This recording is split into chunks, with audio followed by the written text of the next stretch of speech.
dzadichere mabuja kumativi mana takuunzirai nhau dzomanhoko dzozuva romakumi nosere mwedzi uno wachikumi. Nyozuro vanhu vakadoka vari kurangarira kukuwadziwa kwavagoitiwa mugore ra2008 pasarudzo. Idi zvaihwadza wasara munhau dzanyasi. Murume anonzi Melvin Razunguza anomakore 20 amiswa pamberi pedarodzi mhosva nonyaya yekunyepera kuita mupurisa akabva apuwa choupenzi chinoita zviuru 30 zvomari yomunyika. Ipapa nzikana akareka kugoibhadhara mari achagogara mujeri mwedzi 6 chaiyo. Toramba tichitenda pemberai kakungo uyo akamumangarira kumapurisa anonhauyi. Tinozvikudza izvi. Wamunangagwa papera sondori yapfuurari wakaenda koungana hawo wari tacha nevanhu wakanga wachipedza kuita zvidzidzo zvavo zveugadhijeri. Izvi zvinotohwadza mabi angu nokuti wakanga waribe kana kupfekera zvifukirausu zvokatohwadza vazhinji kuti kohokonai kureka ugosha dzihwa mupengori. Idi wamwe wagotoenderera mberi wakati dai rakawabata rikawagwarasha. Isu tinoramba chindoti munhu ngaaite zvokuchengetedzeka. Idi mabi angu. Bato reZanu PF rakurudzira vanhu kuti vateme miti apo vari kubuda padandemutande vachiita hawo zvokuti wagoda kutengesa huni. Ipapa zvinotohwadza mabi angu nokuti paribe miti yawagojara inoita kuti wade kuita zvokutema miti izvi. Kune dzimwe nyika totoziva kuti kutema miti chinhu chinotosungisa zvokutoti unotosungiwa ukaboeka uine miti yakatemiwa. Idi wamwe wedu wanoramba wachindotibenhutsa kumashure. Idi tinoimba kuti zvichachinja izvi.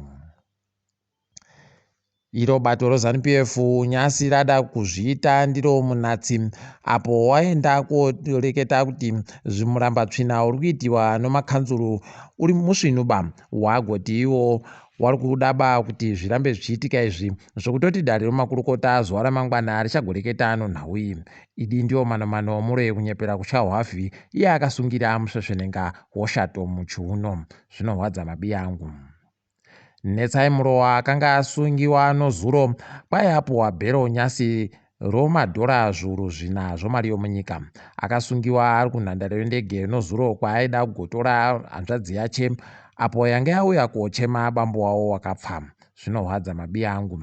Tindori kumatareko kwai XQ naNati O wagopuwa bhero rozviuru 5 pamunhu mubodzi wega wega apo wakaita kupera kwesondoro yapfuurari wari mujere. Idi mabi angu. Aiwa zvisvinuba izvi. Mudzimai wamutungamiri wenyika Mai Auxilia Munangagwa wagoreketa iwo kuti wari kuda kuti nyika yese ibatane nawo pakuita mumazuva 9 okuita zvokunamata wari kutsanya. Wagoti iwo wari kuda kutsanya kuti denda redzihwa mupengori rikuwe. Heno mabi angu, asi kana muchizvikona aiwa endererai mberi mubatane nawo peno nyika ingaitirwe zviri nani. Wanoringana zvekuverengwa kwezvinhu nowanhu woZimstead wati iwo mhuri yevanhu 6 yagoda mari inoita madhora omunyika zviuru 30 chaiwo mwedzi uno kuti watenge zvinhu zvakaringana zvokuti waseenzese nekuenda kumabasa. Idi zvakaoma nokuti toziva kuti wazhinjiba wari kutambira mari iri kusvika ikoko. Ipapa wagoreketapo kare kuti kukwira kwezvinhu munyika pagore nepagore kwaderera kuenda pazvikamu 106 kubva mu100 apa wokukwira kwezvinhu pamwedzi nopamwedzi. Mwedzi uno wachikumi kwai zvanga zviri pazvikamu 4 kubva mu100. Idi pakatonyangara apa. Ipapa Zimbabwe kwai kumitambo yati iri kuendesa vanhu vanosvika 25 wanosanganisira Arubi Rusike naMutizwa pabodzi pono mwana waRenard Fabish anonzi Jonah Fabish. Izvezvi ari kuGermany. Ipapa taringira kuti tigoona kuti munhu anorayiridzayo Loga achagowaita sei. Tinoimba kuti achagokundawo. Tiringedu dziri kuitika pasi rese.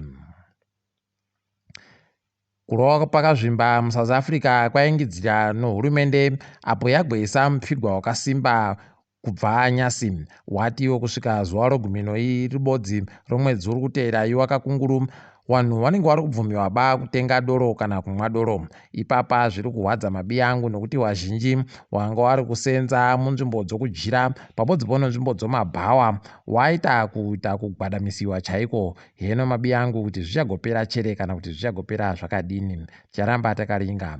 Vazhinji wokuZimbabwe vanosenza muimo mumabhawa nevanosenza munzvimbo dzokudyira aiwa watoita kusviniwa chaiko. Heno mabi angu tirambe tichindosimbisana kuti zviite zvakanaka. Dare rinoringa nezvobumbiro romutemo romuSouth Africa ratiro mangwana richagopa mutongo waro munyaya yaJacob Zuma. Ticharingira nonzeve nomadziso kuti vanenge vari kunyatsoedza kuite kudini. Ticharamba tichigokupai kuti vanenge vaita kureketa kudini mabi angu. kuMalawi kwai munhu akambenga ari agere hunde yobhangi ronyika ikweyo ari kutiza mapurisa kureketa kuno. Kwai wachakwera wagoreketa kuti wada kuisana nevanhu vaigweita zvouori makore apfuuraya, saka iyeyu ari kutotsvakiwawo nemapurisa. Heno mabi angu mukamuboyawo aiwa gomuperekai kuvanhu vokuMalawi wamuendese kujere kana aino mhosva. Mutungamiri weNorth Korea kwai ahwaritsa kureketa kuno. Kim Jong-un palibe zvareketiwa zvizhinji kuti ari kuhwara nei, asi wari kureketa kuti kuhwara kwache kwagoatadzisa kunyatsoita kufaranuka idi panohwara mubereki wenyika. Aiwa zvinhu zvinohwadza nokuti ndio zvaanotozviita kuti zviita mubereki wenyika kwache ikweyo. Mukatikidzwa kanyasi dambudziko rodziwa mupengori richasarira kunyika dzokuAfrica nedzimwe nyika dziribe kupuwa mushonga yakanhadziwa kuEurope. Ipapa kwai nyika dzokuEurope dzakundoda bedzi mishonga yavakagadzira wegani zvokuti yedu yana Sinovac pabodzi pona na Sputnik palibe agoziva kuti ichagotambiwa chere. Wagotiwo kana kunyangwe akabayiwa neAstraZeneca iribe kugadzirwa kuEurope ko anogona kurambiwa kupinda munyika dzawodzi. Idi vanhu vanoita zvavanoda nenyika dzavo, asi karusarura aiwa vanozokanyanyawo. Tiri ipapo mabi angu togumira pano kwanyasi. Ndini wenyu Mhanduwe WeNhau.